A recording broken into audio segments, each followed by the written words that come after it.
Hello दोस्तों, welcome back. आज हम लोग अपनी क्लास 6 की हिस्ट्री की एनसीईआरटी का फर्स्ट चैप्टर शुरू करने जा रहे हैं। And what is expectation from your side is that कि सबसे पहले एनसीईआरटी का कॉन्सेप्ट मेरे साथ पढ़ो वीडियो में, and then after once you complete it the chapter with me, फिर वो चैप्टर खुद से एक बार पढ़ो। ठीक है, अगर तुम्हारे पास बुक अवेलेबल नहीं है तो पीडीएफ से भी आराम से गो थ्रू कर सकते हो एनसीईआरटी। बेटर रहेगा कि बुक मतलब खरीद लो, उसमें ईजी रहता है पढ़ना। बट अगेन 6 क्लास की एनसीईआरटी की बुक चूंकि बार बार हमें नहीं पढ़ना है, so there is no point of buying the book. So PDF से भी पढ़ के चीज़ें हो जाएंगी। बट द आइडिया इज कि एक बार मेरे साथ पढ़ने के बाद just read this chapter on your own also. ठीक है, उसके अलावा जो भी वर्ड की मीनिंग तुमको नहीं आती है, just try to find the meaning of that word in both English and Hindi. ये एक्सरसाइज रहेगा so that with the time हमारे अंदर स्किल्स डेवलप हो जाए, सो दैट हम यूपीएससी के एग्जाम इजीली क्लियर कर पाएं। क्योंकि वर्ड की मीनिंग पता करना, as I have already discuss in previous video, Hindi English दोनों में किसी भी वर्ड की मीनिंग पता रहनी बहुत ज़रूरी है। उसके बाद once you discuss the chapter with me, उसके बाद एक बार खुद से चैप्टर पढ़ लिया, उसके बाद मैं इस चैप्टर के नोट्स भी शेयर करूंगा। जस्ट वी विल एक तरह से वो नोट्स जब शेयर करूंगा वो रिवीजन के तरह होगा, and it will be up to you कि वो नोट्स एक बार गो थ्रू करके उसको पॉज करके चाहे तो वो नोट्स खुद भी कॉपी कर लो। So you will get an idea कि किसी भी चैप्टर के नोट्स कैसे फॉर्म करने हैं, और उसके बाद तुम उस नोट्स को फिर अपने हिसाब से मॉडिफाई कर सकते हो, उसमें चीज़ें ऐड कर सकते हो, या जो तुमको चीज़ें लगी कि अरे यार ये तो पता होने वाली, वो चीज़ सब्सट्रैक्ट भी कर सकते हो। With the time what I want कि तुमको खुद के नोट्स बनाने का मतलब स्किल आ जाना चाहिए, क्योंकि that is what the skill which is required to clear UPSC exam. ठीक है, तो शुरू में जो एनसीईआरटी मैं कवर करूंगा, the style will be like line by line we will discuss, हर कॉन्सेप्ट को डिटेल में डिस्कस करेंगे, एज इफ आई एम मतलब मैं ऐसे डिस्कस कर रहा हूँ कि तुम जस्ट शुरू कर रहे हो अपने यूपीएससी के preparation. But with the time जब हम सिलेबस में आगे बढ़ेंगे तो आई विल एक्सपेक्ट कि तुम्हारी स्किल भी थोड़ी डेवलप हो गई हो, सो दैट कि तुम फास्ट में सिलेबस का मेरा पढ़ाया भी उसको समझ सको, ग्रैस्प कर सको, और फिर खुद से एनसीईआरटी गो थ्रू कर सको। उसके अलावा फ्यूचर में मैं ये भी एक्सपेक्ट करूंगा कि शुरू में I will give you notes, कि उससे तुमको नोट्स भी पता चलता जाएगा और नोट्स बनाने का तरीका भी आता जाएगा। But with the time I expect कि तुम खुद के नोट्स बनाना सीखो, क्योंकि अगर खुद के नोट्स जब तक नहीं बनाने की एबिलिटी आएगी तब तक फिर आंसर राइटिंग में बहुत डिफिकल्ट होगा, फिर यूपीएससी क्लियर करने में बहुत डिफिकल्ट होगा। So this is how we are going to do what is expected from your side is, पहले मेरे साथ सिलेबस मतलब चैप्टर कंप्लीट पढ़ लेना, उसके बाद खुद से एक बार एनसीईआरटी का वो चैप्टर पढ़ लेना, फिर just go through the notes जो मैं दूंगा, वो नोट्स दो, अपना एड ऑन करना है कर लेना। इसके बाद तुम्हारा ये एनसीईआरटी का 6 क्लास का बुक मतलब वो पर्टिकुलर चैप्टर कंप्लीट हो जाएगा, और फ्यूचर में you will just have to refer the note, फिर वो बार फिर एनसीईआरटी के पढ़ने की जरूरत नहीं पड़ेगी। ठीक है, जैसा मैंने रिसोर्स वाले बुक में भी पढ़ा है कि there will be books NCERT की जो कि 6 से 10 तक की होगी, जिसको तुमको बार नहीं पढ़ना है एनसीईआरटी की, एक बार बस पढ़नी है, मेरे साथ एक बार पढ़ने हैं, एक बार खुद पढ़ना है और उसका नोट्स बना लेना। उसके बाद फ्यूचर के लिए सिर्फ और सिर्फ नोट्स रेफर होंगे। हाँ, और कुछ एनसीईआरटी की बुक होगी जो कि एज अ बुक हमें रेफर करनी है, वो बुक में इतनी ज़्यादा डिटेल वाली चीज़ें हैं कि उसका नोट्स बनाना मतलब फिर वो बहुत टाइम वेस्टिंग होगा, तो उसको हमें बुक में ही मार्क करके पढ़ना है। बट जब वो वाली बुक आएगी then I will let you know कि ये वाली बुक की नोट्स बनाने नहीं है, ये वाला बुक सिर्फ बुक में ही मार्क करके एग्जाम के टाइम में we have to go through the whole book, और ऑब्वियसली उसके कंसाइज नोट्स तो बना के रखने हैं ताकि एग्जाम से कुछ दिन पहले रिवीजन करना ईजी रहे। So let's start with chapter 1। So chapter 1 है हमारा हिस्ट्री का what, where, how and when. ठीक है, इसमें राशिदा है, राशिदा क्वेश्चन करें। Rashida set reading the newspaper, suddenly her eyes fell on a small heading 100 year ago, how she 100 year ago, ये उसको न्यूज़पेपर में हेडिंग मिला राशिदा को। So she wandered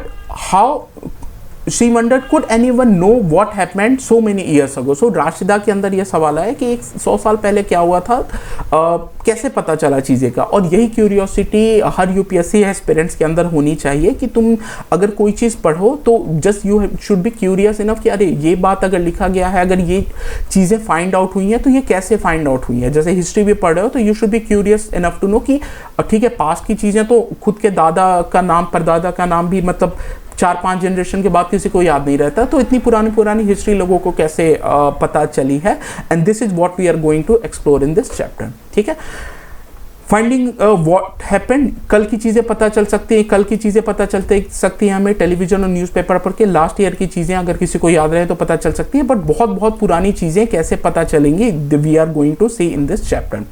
so what can we know about the past. अब question आता है कि हर चीज़ पास्ट एज अ मूवी की तरह तो हम देख नहीं सकते कि हर आदमी की कई हर बात पता चले।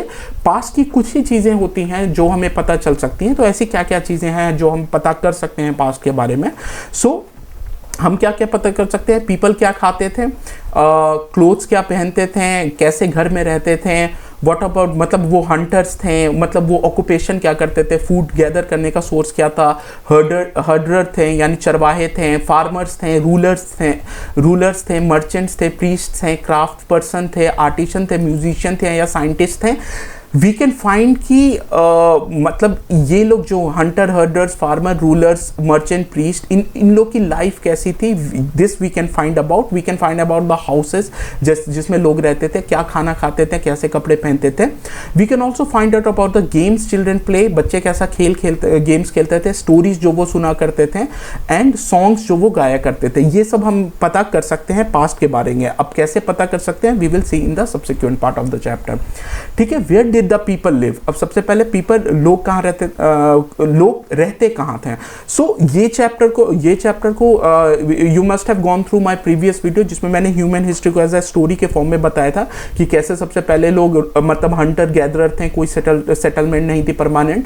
फिर जैसे एग्रीकल्चर आया, परमानेंट सेटलमेंट आई, फिर एग्रीकल्चर के बाद कैसे एक लीडर बना, फिर किंगडम्स बने, फिर मारपीट शुरू हुई। So you will be able to connect all those dots जो कि उस स्टोरी में हमने डिस्कस किया था formally in this history book. ठीक है, सो सबसे पहले where did the people live. अब एक क्वेश्चन जैसे ऊपर हमने where did the people live, ये क्वेश्चन आता है, तो let's see find the river Narmada on the map. So ये मैप नेक्स्ट में मैप है, मैंने चूंकि ये रेफर करते यहाँ पे, ये हमारी रिवर नर्मदा है, ये वाली रिवर नर्मदा है।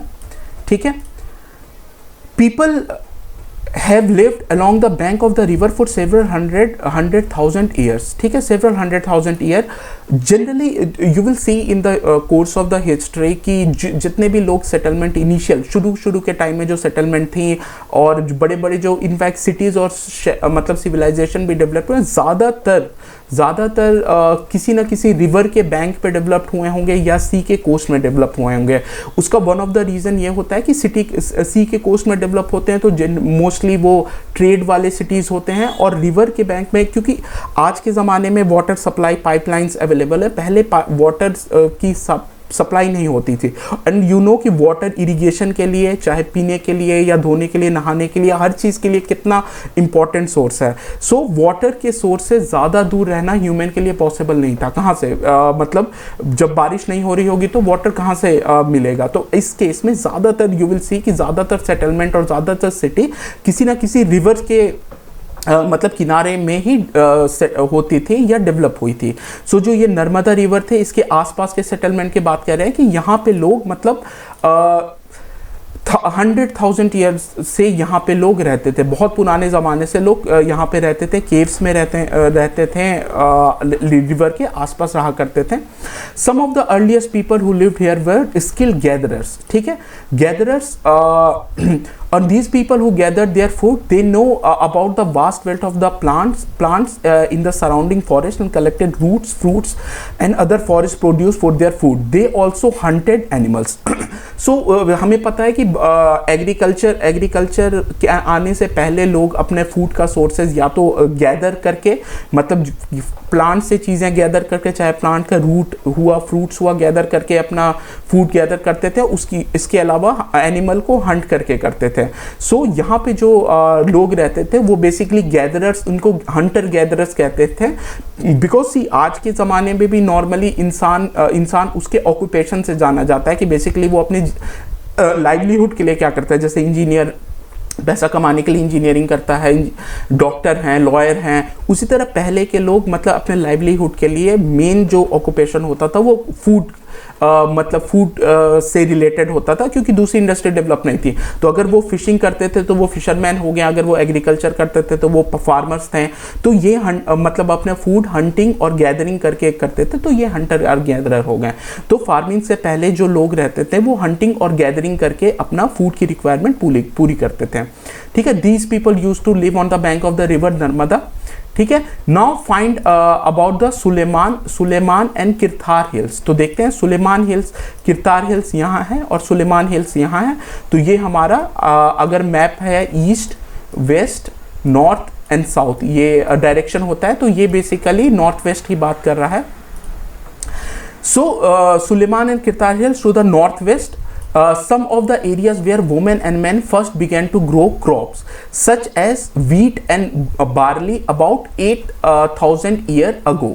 ठीक है, सो ये वाला एरिया था जहाँ पे सबसे पहले, ये वाला एरिया था जहाँ सबसे पहले एग्रीकल्चर के इंस्टेंस मिले हैं हमें आर्कियोलॉजिकल, कि वो अराउंड 8,000, आज से 8,000 ईयर पहले यहाँ पे लोग एग्रीकल्चर करने लगे थे, मतलब क्रॉप्स ग्रो करने लगे थे। और कौन कौन से क्रॉप ग्रो करने लगे थे? Wheat and barley. ठीक है, people also begin rearing animal, और यहाँ पे एनिमल रियरिंग भी अब चूंकि देखो पहले जब हंटर गैदरर्स थे तो वो मतलब एक जगह से दूसरे जगह हमेशा मूव करते रहते थे हंटिंग और गैदरिंग करने के लिए। जानवर, मतलब चूंकि जानवर भी माइग्रेट करते हैं तो जानवर के हिसाब से जानवर को हंट करने के लिए वो भी माइग्रेट करते थे। उसी तरह से हमें पता है कि जो फ्रूट्स होती है, हर फ्रूट हर सीज़न में नहीं मिलती है, तो सीज़न के हिसाब से फ्रूट के लिए वो माइग्रेट करते रहते थे।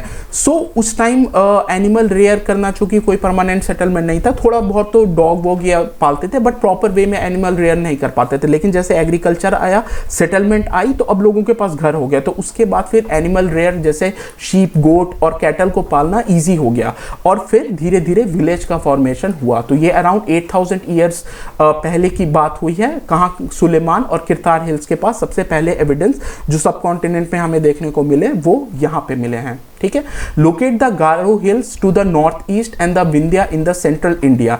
सो गारो हिल्स हमारा नॉर्थ ईस्ट में ये रहा और विंध्यास हमारा सेंट्रल इंडिया में ये रहा। ठीक है, these were some of other areas where agriculture developed। तो ये दूसरे एरियाज हैं जहाँ पे एग्रीकल्चर डेवलप हुआ। सो एग्रीकल्चर डेवलप ऐसा नहीं हुआ कि जैसे एक जगह हुआ, विद द टाइम जैसे ह्यूमन मानते हैं हिस्ट्री में, मतलब कि अफ्रीका से माइग्रेट करके ऑल ओवर द वर्ल्ड हुए हैं। उसी तरह से फिर ह्यूमन सेटलमेंट हुई, और बस हर जगह ह्यूमन सेटलमेंट अपनी इंडिपेंडेंटली डेवलप हुई है। कहीं चीज़ें पहले हो गई, कहीं चीज़ें बाद में हो गई, बट हुआ। जैसे कि एग्रीकल्चर सबसे पहले यहाँ शुरू हुआ, but with the time Vindhya वाले एरिया में भी एग्रीकल्चर हमें देखने को मिला एविडेंस, और गारो खासी हिल्स में भी अर्लियर एविडेंस मिला है जहाँ पे एग्रीकल्चर होता था। ठीक है, the places way agriculture, the places where rice was first grown are in the north of the Vindhyas। तो सबसे पहला राइस नॉर्थ ऑफ विंध्यास, यानी विंध्या के नॉर्थ में, may be around this region में सबसे पहले राइस ग्रो का एविडेंस मिला है। जो कि इस वाले एरिया में क्रॉप ग्रो मिला तो वहाँ बेसिकली बार्ली और व्हीट ग्रो करती थी, यहाँ पे बेसिकली राइस ग्रो करती, मतलब राइस ग्रो का एविडेंस मिला है। ठीक है, जो फर्स्ट टाइम राइस ग्रो हुई है इंडिया में या इंडियन सब कॉन्टिनेंट में, वो इस वाले रीजन में हुई है, नॉर्थ ऑफ विंध्यास में। ठीक है, अब यहाँ पे एक इंपॉर्टेंट चीज डिस्कस कर लेते हैं कि ये जो मैप है तुम्हारा, जिसमें तुम्हारा पाकिस्तान है, इंडिया है, तुम्हारा नेपाल है, बांग्लादेश है, भूटान है, और तुम्हारा श्रीलंका है और मालदीव्स है। ये वाला जो रीजन है इसको साउथ एशिया भी कहा जाता है, साउथ एशिया कहा जाता है, और इसको इस एरिया को सब कॉन्टिनेंट भी कहा जाता है। बहुत बार इंडियन सब कॉन्टिनेंट भी कहते हैं। इसको सब कॉन्टिनेंट इसलिए कहा जाता है कि नॉर्मली कॉन्टिनेंट डिस्टिंक्ट फीचर होता है, जैसे अफ्रीका हुआ, एशिया हुआ, ऑस्ट्रेलिया कॉन्टिनेंट है, north America, south America continent है। तो ऑल्दो ये साउथ एशिया एशिया का पार्ट है, but because of the hills, यहाँ पे तुम देखोगे किरतार हिल्स है, उसी तरह से सुलेमान हिल्स है, उसके बाद इस तरह से हिमालय इस वाले रीजन को कंप्लीटली सेपरेट कर देता है दूसरे एशिया के पार्ट से। चाहे तुम चाइना लो, चाहे इधर नॉर्थ वेस्ट में दूसरे जो इधर दूर ईरान या अफगानिस्तान उधर वाला एरिया होगा, ईरान के एरिया में तुमको, या कजाकिस्तान किर्गिस्तान जाने के लिए तुमको कहीं ना कहीं ये माउंटेन्स को क्रॉस करके जाना पड़ता है। सो एक तरह से इस एरिया को ये माउंटेन बहुत अच्छे तरीके से डिवाइड कर देते हैं। एक तरफ से ऊपर से माउंटेन से ये रीजन सेपरेटेड है रेस्ट ऑफ द एशिया से, और नीचे से तुमको सी से सेपरेटेड है रेस्ट ऑफ द दूसरे कॉन्टिनेंट से। सो दैट्स वाई इसको बहुत बार सब कॉन्टिनेंट भी कहते हैं, कि कॉन्टिनेंट लायक तो बड़ा नहीं है बट एक सब पार्ट है कॉन्टिनेंट का, अपने में एक सब कॉन्टिनेंट है जो कि एशिया से सेपरेट है। सो ये यहाँ पे यही बात लिखी हुई है। सो ये दिस इज वेरी इंपॉर्टेंट। आगे चल के तुम कभी भी सब कॉन्टिनेंट का सुनो तो यू नो कि which area we are talking about, ठीक है। जो हिमालय से इधर साउथ का एरिया है, we are talking about that area, ठीक है। So just go through it. उसके अलावा traces of river, trace the river Indus. अब आगे बोल रहा है कि रिवर इंडस को ट्रेस करो एंड इट्स ट्रिब्यूटरी। ये काफ़ी इंपॉर्टेंट रीजन है। जो तो हमारी इंडस रिवर ये रही और इसकी ये ट्रिब्यूटरी, झेलम, चेनाब, रावी, ब्यास, सतलज, 5 ट्रिब्यूटरी है। तो ये जो एरिया है ये टेक्निकली अगर मैं यहाँ से इन सबको हटा दूँ तो ये जो एरिया है बेसिकली ये इंडस और उसके ट्रिब्यूटरी का रीजन है, ठीक है। About 4,700 years ago, some of the earliest city flourished on the bank of these rivers. So आज से 4,700 साल पहले some of the earliest cities flourished on the bank of this river. See, देखोगे कि नॉर्मली जो हिस्ट्री फॉलो करती है, जैसे स्टोरी में सुने होगा कि हंटर गैदर से छोटे सेटलमेंट बने, फिर धीरे धीरे किंगडम बना और ऐसे हुए, और बाद में किंगडम जो मेन बहुत सारे मेजर किंगडम्स बने वो बेसिकली आयरन के आने के बाद ऐसा हुआ कि पूरी दुनिया में किंगडम्स बनने लगे, आर्मीज बनने लगी। बट आयरन के डिस्कवरी से पहले भी बहुत एक एक्सेप्शन है, मतलब जब कॉपर एज था उस टाइम भी वर्ल्ड के कुछ एरिया में बहुत बड़ी बड़ी सिटीज़ डेवलप हुई जिनको सिविलाइजेशन कहा जाता था, जिसमें इंडिया में भी एक सिविलाइजेशन जो इंडस वैली सिविलाइजेशन है। मतलब इनके और जैसे इजिप्ट में तुम्हारा इजिप्ट का मतलब पिरामिड्स वाला इजिप्ट का है, उसी तरह से मिसोपोटामिया में सिविलाइजेशन था। ये सिविलाइजेशन ऐसे हैं कि इनके जैसा ना तो कभी वर्ल्ड में इनसे पहले देखने को मिला था और बहुत बार इनके बाद ऐसी कोई चीज़ें नहीं देखने को मिली। जैसे इंडियन सब कॉन्टिनेंट में भी यू विल सी कि इंडस वैली सिविलाइजेशन खुद में बहुत ज़्यादा बहुत डेवलप्ड सिटी प्लानिंग के साथ बना हुआ शहर था, और जब वो डिक्लाइन किया कि उसके बाद बहुत 100 साल तक इंडिया में वैसे कोई शहर डेवलप नहीं हुआ। उसके बाद जब आयरन इंडिया में आया उसके बाद धीरे धीरे दूसरे किंगडम्स बने। So that's why these civilisation, जैसे इंडिया में इंडस वैली सिविलाइजेशन है, ये बहुत ज़्यादा इंपॉर्टेंट हो जाती हैं। इनके बारे में जानना बहुत इंपॉर्टेंट हो जाता है क्योंकि इनके जैसी चीज़ें ना उससे पहले कहीं देखने को मिली, ना उनके बाद बहुत साल तक ऐसी कुछ इतने बड़े लेवल पे सिटी प्लानिंग कुछ देखने को मिला था। सो इंडस वैली के around 4,700 years ago, some of the earliest city flourished on the bank of these rivers.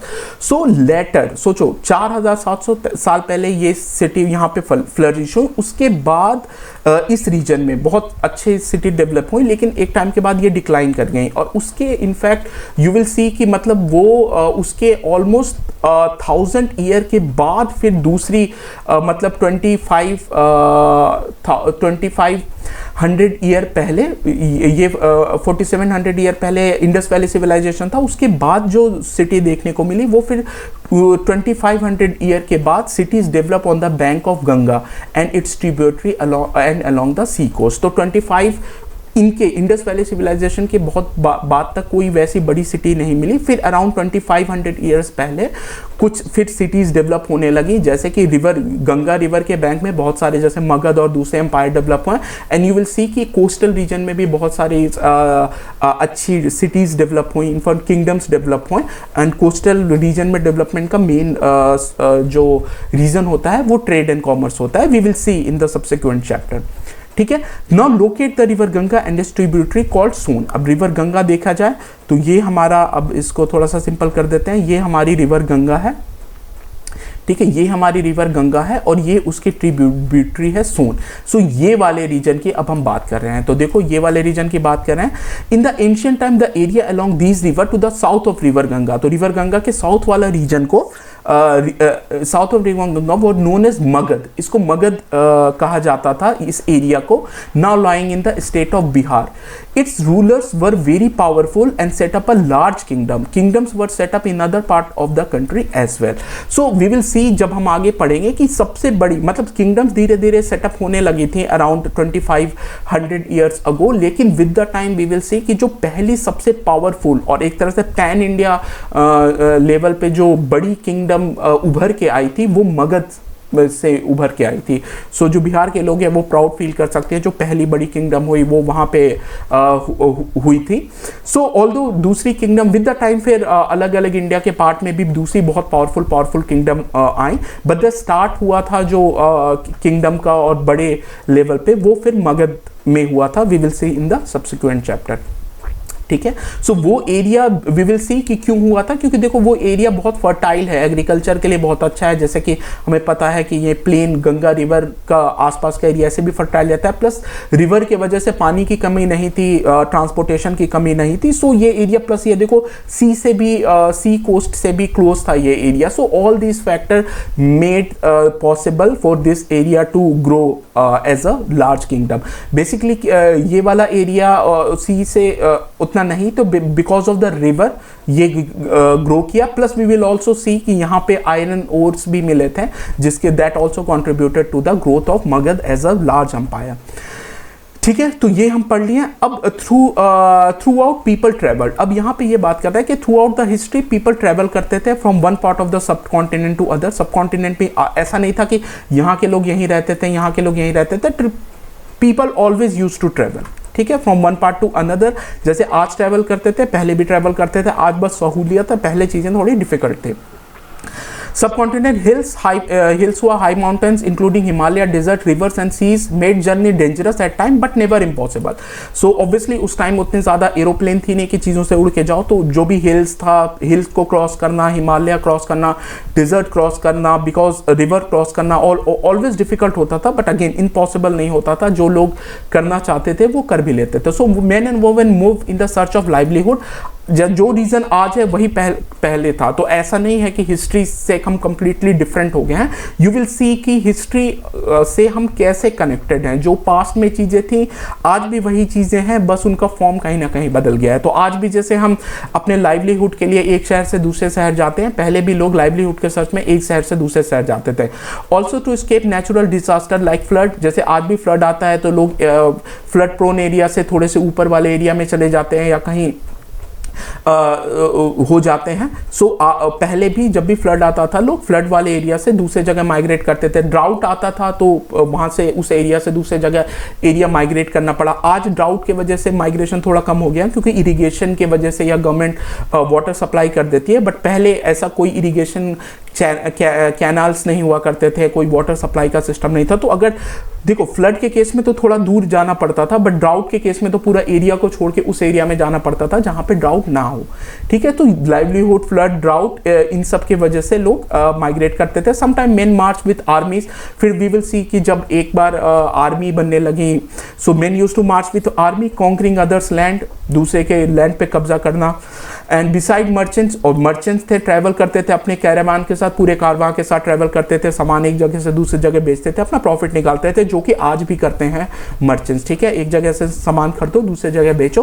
पहले भी यही था, मोटा मोटी जो ट्रेड का काम होता है वो यही होता है.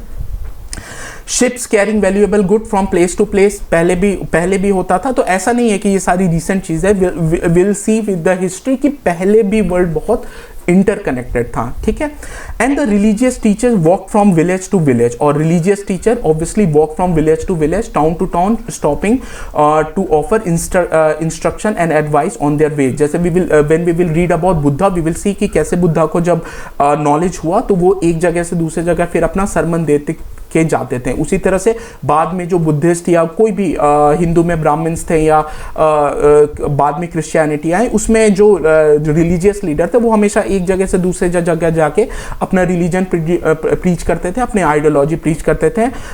जैसे कि बुद्धा थे, महावीर थे ये लोग एक जगह से, और उसके अलावा भी बहुत सारे शंकराचार्य, दूसरे रिलीजियस लीडर के बारे में वी विल सी, फिगर्स के बारे में वी विल सी कि वो एक जगह से दूसरे जगह हमेशा ट्रैवल करते रहते थे। Finally some people perhaps driven by the spirit of adventure, जैसे आज भी हम लेह लद्दाख घूमने जाते हैं, it is just for the, कोई काम नहीं है हमें वहाँ, but is the spirit of adventure. North east में जाते हैं, गोवा घूमने जाते हैं, या अंडमान एंड निकोबार कभी जाते हैं, तो it is spirit of adventure. तो पहले भी लोग वर driven by the spirit of adventure, ship से नए नए लैंड की तलाश में जाते हैं थे। So to discover new and exciting places. तो जो पहले की फीलिंग्स थी, आज भी वही जो आज की फीलिंग है वही पहले की फीलिंग्स थी, driving people to go from one place to another. All this led to the sharing of ideas between the people. So जैसा आज के भी टाइम में होता है कि जब पीपल एक जगह से दूसरे जगह जाते हैं तो अपना एग्जिस्टिंग नॉलेज वहाँ के लोगों को शेयर करते हैं, फिर वहाँ से कुछ नॉलेज लेते हैं, वापस जब आते हैं तो वहाँ से सीखी चीज़ें यहाँ शेयर करते हैं।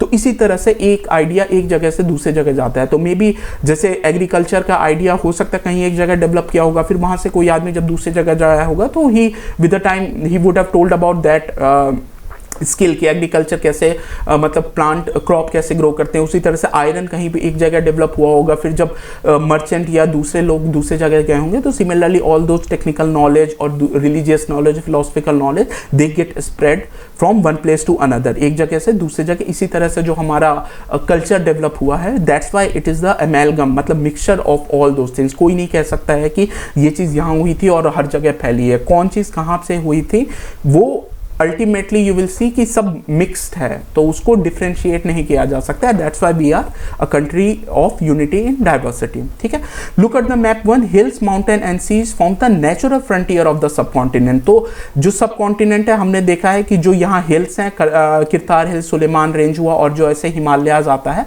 और यहाँ पे तुम्हारा जो तुम्हारा सी है, तो एक तरह से ये फ्रंटियर मतलब बॉर्डर होता है, नेचुरल बॉर्डर बनाता है जिसको क्रॉस करना ईजी नहीं है। फ्रंटियर सब कॉन्टिनेंट का बताता है। While it was difficult to cross this frontier, those who wanted could and did scale the mountain and cross the sea। तो अगेन जैसे मतलब ऑब्वियसली इनको क्रॉस करना डिफिकल्ट था, लेकिन जो चाहते थे वो करते थे। तो एंशियंट टाइम में भी वी विल सी कि सी के थ्रू भी ट्रेड्स होते थे, लोग का आना जाना होता था, और माउंटेन पासेस के थ्रू भी लोगों का आना जाना हमेशा से रहा है। ठीक है, ऑब्वियसली ईजी नहीं था तो कम होता था, बट होता था। ठीक है, while it was हो गया mountain cross the people from across the frontier also come to the subcontinent and settle here. तो यू विल सी कि सब कॉन्टिनेंट से भी, बाहर से भी लोग आके, हमेशा से हिस्ट्री में ऐसा नहीं कि बस मुगल्स ही आए थे बाहर से। We will see in the history कि from the time unknown, in fact जो ये मान के चलते हैं कि इंडिया में मतलब अफ्रीका से ही अल्टीमेटली हर जगह पूरे वर्ल्ड में लोग माइग्रेट हुए हैं। सो एंड फिर you will C different, you will study about the different migration theory, but the thing is that कि हमेशा से लोग माइग्रेट बाहर से आके इंडिया में सेटल होते हैं, और इंडिया से जाके बहुत लोग बाहर भी सेटल होते हैं। तो इस तरह के जो पूरस मतलब आदान प्रदान जो लोगों का आइडिया का, वो हमेशा से रहा है within the subcontinent also, और from subcontinent to other part of the world also. These movement of the people enriched our culture tradition, obviously enrich our culture और tradition, मतलब आज हमारा culture tradition enrich किया। बाहर से लोग आते हैं, उन्होंने अपने नॉलेज शेयर किया होगा, हमने उस नॉलेज को अपने कल्चर में इनकॉर्पोरेट किया होगा। हम जब बाहर गए होंगे तो हमारे लोगों ने अपना नॉलेज, अपनी चीज़ें उनको बताई होगी, वो फिर विद द टाइम उनके कल्चर का पार्ट बन गया होगा, एंड ऑल दोज थिंग्स। ठीक है, सो इस तरह से चीज़ें हुई होंगी। People have shared new ways of carving stone. अब क्या क्या नॉलेज उस टाइम था, जैसे आज टेक्निकल नॉलेज होता है कार बनाने की, जेट इंजन की होती है, इंटरनेट की टेक्नोलॉजी है, AI क्लाउड यूसी टेक्नोलॉजी है। उस टाइम भी इस तरह की जो टेक्निकल चीज़ें लोग शेयर करते थे, जैसे carving of stone, composing music, even cooking food, और कुकिंग फूड, हर तरह की चीज़ें और नॉलेज पीपल आपस में शेयर करते थे। ठीक है, so let's stop here. Next part further, next part of this chapter we will continue in our next video. ठीक है, so meet you in the next video aspirant. Jai Hind.